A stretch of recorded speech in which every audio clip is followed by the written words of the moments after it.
kita mewaspadai langkah-langkah jahat yang akan diambil oleh rezim-rezim jahat. Ngomong preferensi politik, pilpres terutama, umat ini menunggu. Karena suka nggak suka, tetap masih ada komentar atau statement pernyataan di grup WA atau apapun. Kita tunggu komando ulama. Buat kepala saya, ulama yang dimaksud tuh Petamburan. Ya. Habib Rizik. Konkret. Waktu diangkat Muhaimin diangkat sebagai calon wakil presiden, bergejolak. Apa yang harus dilakukan oleh calon presiden? Harus berani bicara kepada dua calon partai. Nah, dua partai yang mendukung. Nah, ketua umum dan pimpinan di dua partai ini harus bisa menertibkan orang-orangnya. Jangan salah bicara, jangan belepotan bicara. Ayo duduk bertiga. Saya, Gus Yusuf, sama Anies. Ya, betul. Kita duduk, gitu. Saya diem, silakan Gus Yusuf yang cerita. Benar atau tidak? Kalau benar Anies yang menyatakan begitu, kita putuskan saat itu kita akan berikan dukungan atau tidak.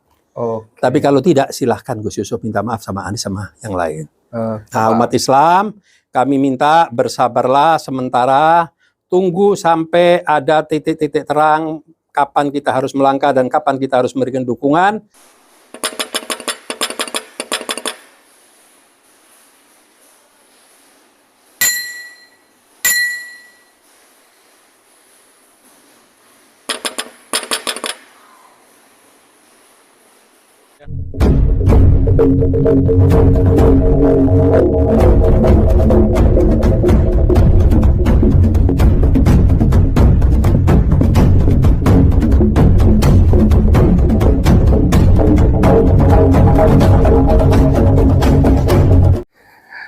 Bismillahirrahmanirrahim. Assalamualaikum warahmatullahi wabarakatuh. Saudara, dengan saya Edi Mulyadi dari Forum News Network FNN. Apa kabar saudara sekalian?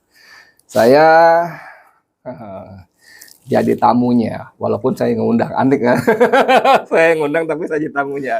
Tamunya saya Yusuf Martak, ya.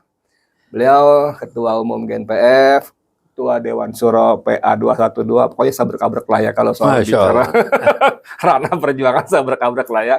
Nah, ini tempat beliau memang, tapi atas inisiatif saya juga. Yuk kita ngobrol dong, udah lama nggak bunyi-bunyi gitu. Sehat ya? Alhamdulillah. Antum gimana, sehat? Alhamdulillah. Masya Allah, keluarga semua sehat ya? Nah, itu penting itu. Penting sehat dulu. Paling mahal kesehatan. Iya. Ini kan kita semua sering dengar-dengar 3 pilar nih ya. GNPF, PA 212, kemudian FPI. Nah, waktu saya masih di dalam penjara, sorry ya, udah sekali sebentar ya. Waktu saya masih dalam penjara, saya minta waktu ketemu Habib Rizik Syihab. Jadi teman-teman waktu itu masih sama-sama di dalam ya? Iya, sama-sama di dalam. Kita sama-sama di basement. Cuman beliau di blok narkoba, saya di blok Pidum. Jadi kita nggak bisa ketemu sembarangan kecuali ada izin dari Kepala Rutan. Saya bilang sama Kepala Rutan, Mas, aku mau ketemu Habib. Apa? Bla bla bla bla. Ada dikasih izin kan? Ngobrol ngalor ngidul. Lalu Habib bilang begini, Pak Edi, saya persilakan kalau ada ormas, organisasi, majelis taklim, yayasan, apapun kalau macam mendukung capres-capres tertentu. Ya, silakan. Tapi sampai sekarang saya masih larang 3 pilar untuk deklarasi dukungan. 3 pilar itu tadi FPI, PA 212, GNPF. Kenapa, Bib? Gini Pak Edi, hatta Anies Baswedan sekalipun, dia bilang gitu ya. Pakai hatta beliau kan. Kalau tiba-tiba 3 pilar ini mendukung deklarasi Anies Baswedan, jebret, ada hari gini. Tiba-tiba kemudian dia berpasangan dengan Puan Maharani. Apa kita nggak rusak? Dia bilang gitu. Benar. Nah, dalam konteks itu saya, Yusuf, ini orang menunggu. Sekarang makin mengerucut ya. Kalau ditanya, lu pilih siapa? Gue kalau yang 3 ini pasti pilih Anies. Saya, ya kan? Walaupun saya tetap bilang saya bukan relawannya Anies, ya kan? Nah, tapi kan umat menunggu, umat Islam menunggu. Bagaimana arah 3 pilar ini melihat perkembangan situasi yang terakhir ini? Monggo. Ya, terima kasih. Jadi begini, Bang Edi, apa yang disampaikan sama Habib Rizik itu memang keniscayaan. Bahwa sampai hari ini bukan hanya instruksi atau arahan, pokoknya tidak boleh begini, tidak boleh begitu. Itu tidak. Tapi kita secara intens mendiskusikan rutin. Bahkan belakangan ini sampai sepekan bisa 2-3 kali. Ya, bayangkan ya, dengan banyak kesibukan-kesibukan kita perjuangan dalam keagamaan, dalam kriminalisasi, memperjuangkan orang-orang yang tertindas, bla bla macam-macam, tapi kita concern juga di situ. Jadi memang segala kemungkinan di dalam perpolitikan saat ini masih bisa terjadi, ya kan? Memang secara eksplisit salah satu capres yang sudah mendeklir akan maju ke konteks pemilihan presiden itu adalah Anies awal. Dan berikutnya juga mengenai pasangan juga Anies yang sudah lebih dulu. Sementara dua calon yang lain sampai hari ini masih tidak tahu atau bingung ya. Saya tidak tahu kan, kalau istilahnya ada orang yang suka dengan wangsit ya nunggu wangsit. Kalau ini nggak tahu wangsit dari langit apa wangsit dari Merdeka, saya nggak tahu gitu kan. Merdeka Utara maksudnya, istana. Merdeka Utara ya. Oh, ya. Saya tadi takut salah, apa selatan apa takut Utara. Merdeka Utara. Merdeka Selatan kantor Wapres. Kantor Wapres ya. Ya, kalau itu nggak memberikan arahan kalau itu. Doa mungkin ya kan. Oke, nah jadi sementara yang kita lihat punya keberanian dengan tagline dalam arti kata simbol apa yang di ini adalah perubahan, ya kan? Itu semuanya udah pas. Nah, cuman tinggal sekarang karena kita ini mengemban amanat ya, terutama apalagi Habib Rizik ya. Nah, saya sebagai orang yang diberikan kepercayaan untuk intens dan langsung menangani permasalahan perpolitikan, saya memang sebagai tadi yang sudah disebutin apa-apa yang tanggung jawab yang ada di pundak saya. Jadi benar-benar kita mendiskusikannya secara intens dan secara ya kita lihat seperti apa sih nanti ini akan terjadi. Nah, kalau itu sudah ada tanda-tanda kejelasan bahwa pasangan yang seandainya si A atau si B sudah mendeklar siapa cawapresnya, terus kedua, yang ketiga seandainya Anies nanti sudah mendaftar, sudah bisa mendaftar. Nah, itu kan menjadi barometer yang akurat. Nah, beda sama 2019. Kalau 2019 kan setengahnya kita beli kucing dalam karung. Kan begitu kan? Kita semua, saya juga soalnya. Oh ya, nggak ada orang yang ketemu saya nggak jadi korban, semua jadi korban. Kurang lebih begitulah, ya kan? Kita tidak mau menyerang orang, tidak mau menjelekkan orang, cuman pengalaman-pengalaman pahit yang pernah dialami oleh banyak orang tidak boleh dilupakan. Itu penting. Jangan sampai terulang. Dan insya Allah tidak terulang karena prinsip saya, ya bukan prinsip saya, di dalam agama Islam itu manusia itu tidak boleh masuk lubang 2 kali. Keledai. Yang boleh masuk hanya keledai. Itu pun lebih mudah berkendala. Itu betul-betul gitu. Jadi itulah yang mendasari kenapa dan bagaimana. Hingga 2 hari lalu, bahkan tadi malam, kita masih mendiskusikannya. Sampai setengah 12 malam. Ya. Sepekan 2-3 kali. 2-3 kali. Emang segenting apa persoalan sampai sebegitu intensnya gitu? Sebenarnya kalau kita bilang genting tidak juga. Cuman kita mewaspadai langkah-langkah jahat yang akan diambil oleh rezim-rezim jahat. Nah, itu tidak boleh. Kalau itu kita pasti kita hadapi. Itu 3 pilar. Ya, 3 pilar. Dengan Habib juga. Dengan Habib juga, ya. Selalu. Ya, selalu. Alhamdulillah. Tapi kadang-kadang kalau emergensi ya saya berdua, tergantung ya, karena menyesuaikan Habib kan waktunya padat dan sibuk ya kan. Mana sekarang ini mau ngurusin perkawinan putrinya dan lain sebagainya, jadi ya mau nggak mau. Nah, jadi disitulah yang kita lihat. Dan kenapa ini harus secara intens, karena dinamikanya berubah-ubah setiap saat. Nah, itulah yang harus kita update. Jadi kita dapat masukan, dapat berita dari sana sini, kita godok nih, kita kaji nih. Benar nggak nih? Ya alhamdulillah, informasi-informasi yang kami terima ya ujung-ujungnya jadi kenyataan semua. Oke, ada dari informasi diprediksi. Iya. Sama. Bukan penerawangan. Enggak. Karena apa? Kita memang berdiri di atas kaki sendiri dan berpikir dengan cara berpikir kita sendiri. Tapi bukan kita dikendalikan seperti tokoh-tokoh partai, ketua-ketua umum partai ini kan kayak apa ya? Kalau saya anggap, Tim Hore. Ya dibilang kayak orang ini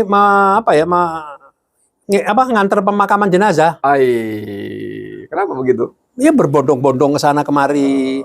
Nanti kalau di sana belum ada lampu hijau dari, iya kan? Nah, nggak berani lagi, belok lagi, nanti begini. Jadi sampai partainya pun dikorbankan semuanya. Iya.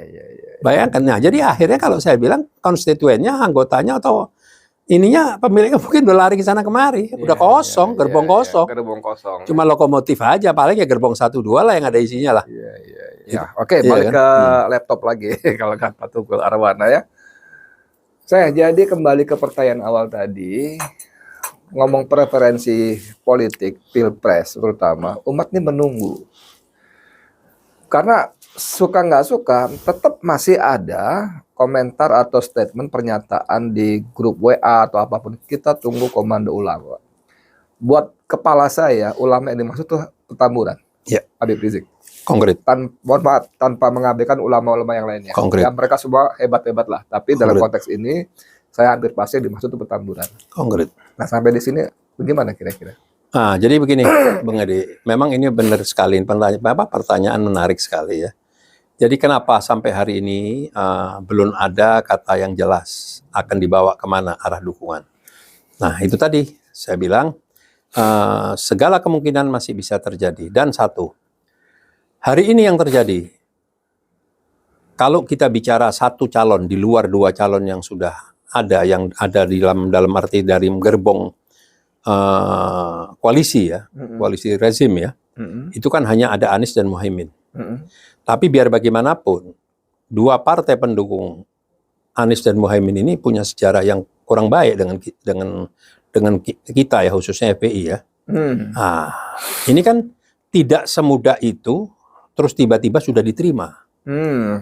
Waktu Muhaimin diangkat sebagai calon wakil presiden, bergejolak di organisasi.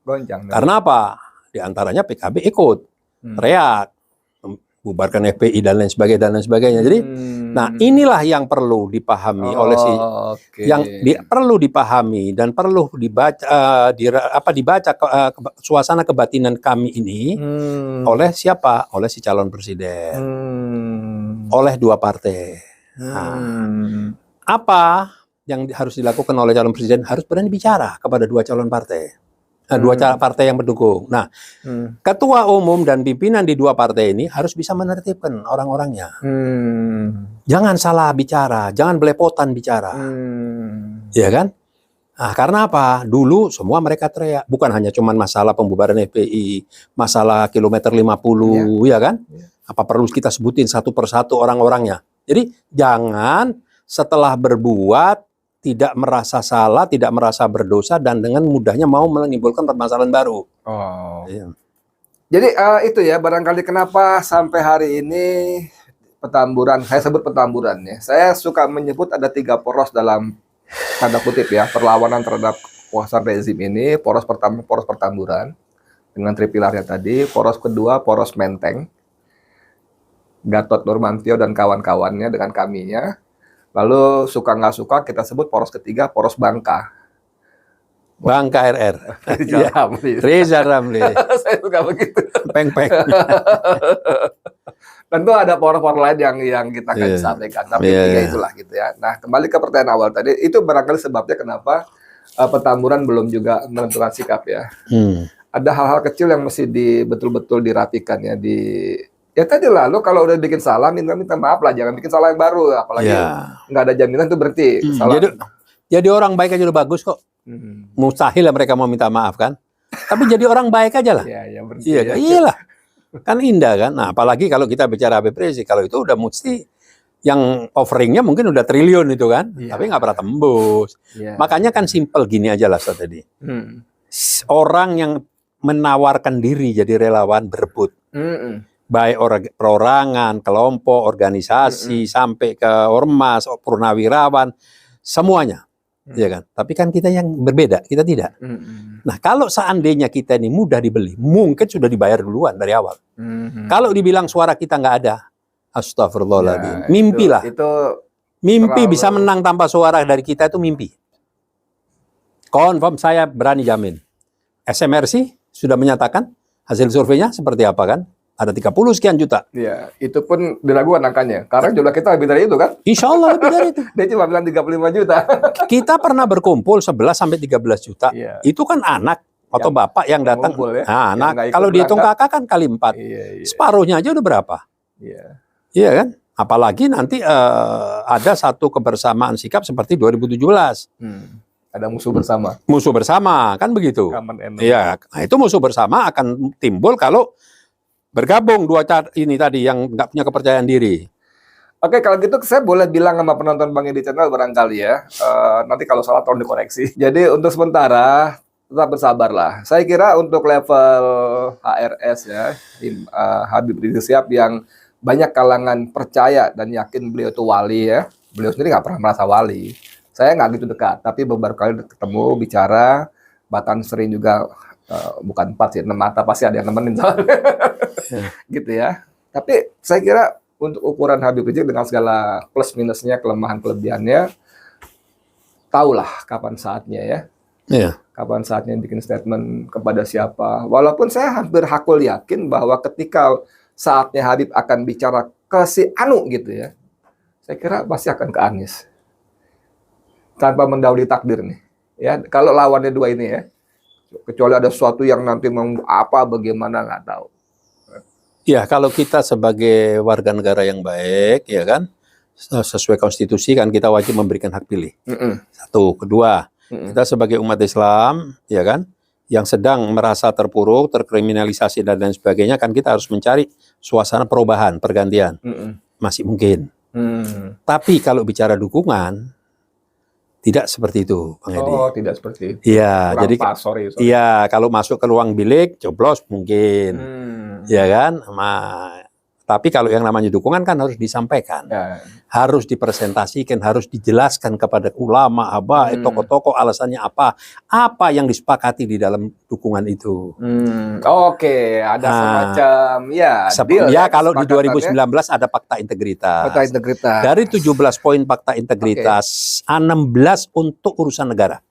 Satu pun tidak ada permintaan. Hanya yang ke-17 agar kalau Prabowo menang bersedia memulangkan Habib Rizik, cuman satu.